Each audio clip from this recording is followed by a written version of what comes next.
One. Hi, I'm Steven Anderson, and you're watching another edition of MediaPlex Sports Talk.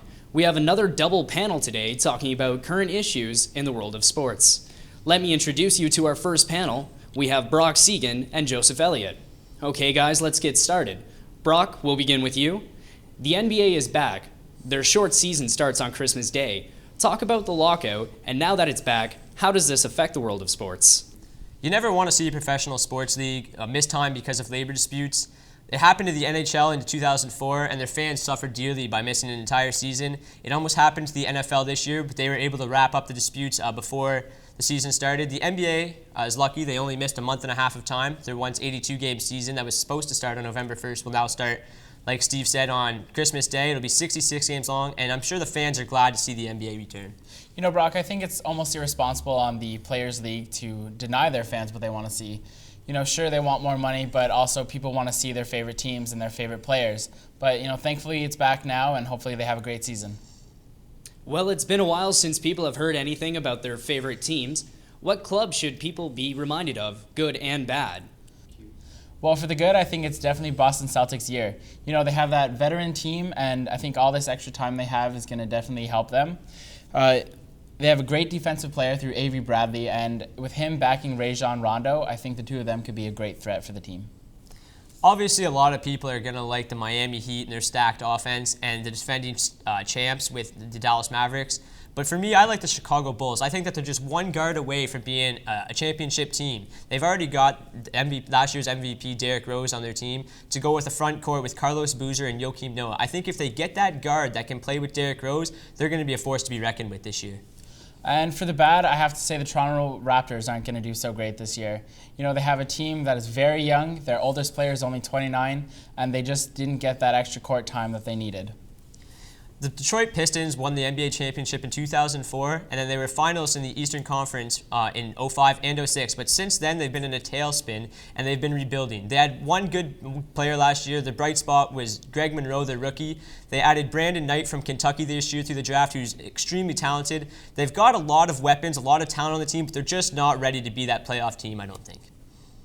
And for your last question, let's talk about something that happened in the NFL. Detroit's Lion Ndamukong Suh was suspended for his controversial kick. What do you think about his 2-game suspension? Well, a few weeks ago, Joe said that Suh was going to introduce Aaron Rodgers to the ground. Instead, he introduced his foot to Evan Dieterschmidt. Suh's out of control. He needs to, calm down. I think the suspension is going to help him. He's a repeat offender. He just needs to relax. He needs to just play football. He's a great football player. He can't be getting in trouble like this. The Lions need him on the field. They're going to struggle with their best defensive player out of the lineup, and it wasn't a good idea by Suh at all. You know, if you watch the replays, you do see that Dedrick Smith did provoke Suh, but that in no means justifies his actions. Suh took it to the next level when he stomped on Dedrick Smith and also hit him in the head 3 times. He's had meetings with Roger Goodell and has had multiple penalties and multiple fines. And I think that he needs to learn sooner or later that you can't act that way in the NFL. Okay, let's move on to our next panel. We have Ian Campbell and Joel Boyce talking about the NHL. Monday in the NHL seemed to be cleaning house with coaching changes. Ian, starting with you, talk about the changes within those clubs, and will those changes help their teams? I'm going to focus on the Carolina Hurricanes. Kirk Muller just took over the head coaching position. He was with Montreal for 4 years, from 2006 to 2010. He was just with the Milwaukee Admirals last year. They're an AHL affiliate of the Nashville Predators, and now he's a head coach in the NHL. It's kind of big boots to fill for him, but he's already brought a more positive atmosphere to the team. Players are already feeling more positive, and even though the team hasn't turned around on a dime, which they're not expected to, I think there's a bright future for them. I completely agree with you. Carolina is only 8 wins in the season, and Eric Stahl being a league worst in the plus-minus, they needed a change, and that is a good change for them. But I'd like to talk a little bit about the Washington Capitals. London Knights head coach Dale Hunter comes in. They are 3-6-1 in 10 games, and they need to improve. And Alexander Ovechkin needs to take accountability for his lack of production, and he needs to step up his game if they're going to get back into the playoff run. Joel, starting with you, if you could make a prediction, who will be next to go? I would have to say Randy Carlyle of the Anaheim Ducks. They only have 6 wins in this season, and they have a stacked team of forwards. And there's been talks about Bobby Ryan being shipped off to other teams. I would not go that route of trading Bobby Ryan. He is a great prospect. He's a great young player. If they need to make a change in this club, let's start with the coaching staff. I'm going to go for Scott Arniel of the Columbus Blue Jackets. They only have about 3 wins in the past month. Rick Nash isn't performing. None of their top players are performing. And he's really overstayed his welcome in the sense of coaching.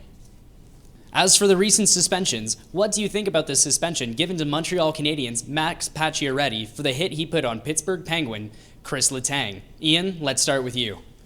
I think it was an unfortunate turn of events. Pacioretty's a bit taller than Letang. Letang just took a shot, so obviously he couldn't really see, but he was leaning forward a bit, and Max Pacioretty just came across him, hit him in the head with his elbow, broke his nose, and it's just an unfortunate turn of events in my mind. The 3 games, he could have gotten more, so I guess he got let off kind of easy with that, but he gets to sit out of the West Coast tour, which is kind of unfortunate. I completely agree with you that it is very unfortunate for Max Pacioretty, especially after that hit he took from Chara last season. And now he comes back and he gets a 3-game suspension on the hit from Letang. Chris Letang was taking a shot. He had no idea that Pacioretty was coming by, so it is a little bit blindsided. But I know Pacioretty did not mean to do that. He is a little bit taller, and that's an unfortunate play that happens when you have taller hockey players to the smaller hockey players, that stuff will happen. But Brandon Shanahan needs to make an example. He needs to stop this. Already this season, they're doing better than last with the concussions.